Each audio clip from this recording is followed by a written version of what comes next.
Hello everyone. In this video we are going to see the differences that exist between Amazon Fire TV stick devices.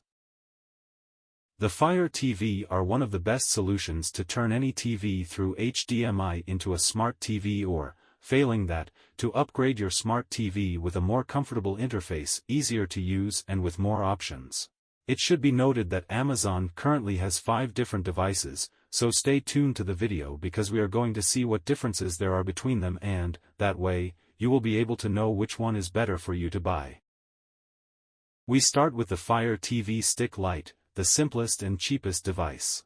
In this case, we have a device with remote control and dongle format, which we will connect directly to an HDMI port of our TV. Here we find a MediaTek MT8695T processor, with 4 cores running at 1.7 GHz, a GPU IMG GE8300, 1 GB of RAM and 8 GB of internal storage.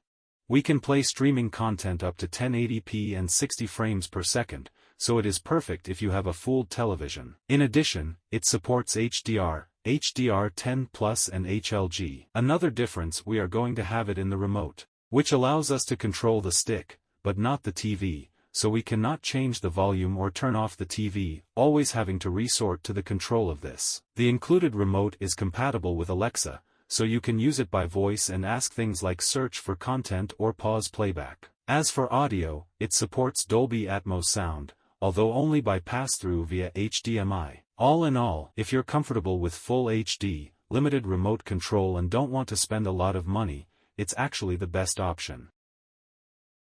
A step above, we have the Fire TV Stick. In this case we have the same processor, the same GPU, same RAM and same memory as in the Lite. It is also a compact and functional dongle, with remote to control it, and is also limited to playback in full HD at 60 fps, compatible with HDR, HDR10 Plus and HLG. The main difference with the Lite is in the remote, since in addition to being able to control the device both manually and with Alexa, it also allows you to control the TV thanks to the fact that it has power, mute and volume buttons, so we avoid having to be with 2 remotes at the same time. In addition, this Fire TV supports Dolby Atmos surround sound with those titles that are compatible. In short, this model is interesting if you are looking for a basic Fire TV like the Lite, but with a more advanced and complete control via remote control. The next device, as its name suggests, it will allow us to increase its resolution by one step, going from full HD of the previous 2 to 4K and compatible with HDR, HDR10, HDR10 Plus, HLG and Dolby Vision. In this model we continue with the same processor, the same GPU and the same storage as the previous ones, but we increase to 1.5 GB of RAM. As well as also, we continue with the same form of connectable dongle via the HDMI of the TV. With the remote control, in addition to controlling the device, you will also control your TV, soundbar or receiver that is compatible. Likewise, it is also fully compatible with Alexa for voice control. As for the sound, well, it also has Dolby Atmos support. In this case, I recommend buying this device if, for example, you have a 4K TV with a smart TV system that does not quite convince you or that is not very complete or fluid, so that with this you can complement the TV. In penultimate place, we are already finishing, we have the 4K Max version. Here we continue with the dongle format, connecting it directly to the HDMI of the television, but we have an increase in features over the previous one. Moving to a MediaTek MT8696 quad-core processor at 1.8 GHz, a RAM of 2 GB and an internal storage of 8 GB, which will increase the fluidity and speed of the stick.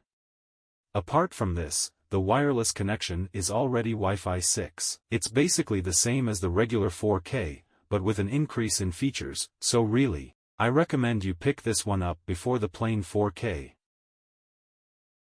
And finally, here we have the last model, the Fire TV Cube, the most complete and advanced of all. Here we leave aside the dongle format and we have a desktop device, something like a fusion between an Amazon Fire TV and an Alexa Echo Dot speaker. It includes the main features of the Fire TV Stick 4K, that is, 4K resolution with HDR10, HDR10 Plus, HLG, Dolby Vision and Dolby Atmos sound. but also includes super resolution upscaling, a technology that converts HD content in 4K, for enhanced picture quality. One of its main differences is that we have another leap in the processor, as it goes up to a hexacore with 6 cores, for running at 2.2 GHz and 2 at 1.9 GHz, in addition to also increasing the storage to 16 GB, the GPU with a Mali G52MP2 and keeping the RAM at 2 GB. In addition to this, it also includes an Ethernet jack to connect it to the internet by cable, not only by Wi-Fi, which, incidentally, also increases to the 6E version, as well as Bluetooth, which is version 5.2. The aesthetic change I have told you about, with that cube shape going from dongle to desktop, has a very important advantage by integrating a 1.6-inch speaker, since thanks to that we can control everything only with our voice, since it will be like having an Alexa speaker, not without losing the advantages of the remote control, since it also includes it. I recommend you to buy this device if, as in the previous cases, you want a super complete system for your smart TV, but you also have a smart home and want to use all the advantages of Alexa with voice control on your other devices. Well, guys, so much for the comparison between the different types of Fire TV. As always, I hope I have been able to help you, in this case, to choose the most appropriate device for each of you. Below in the description you have a direct link to each of the Fire TV, for when you decide. Finally, if the video has been useful, do not forget to leave me a like, which is super important, as well as subscribe to the channel and hit the little bell to not miss anything. As for me, that's all. As always, a pleasure, and until the next video.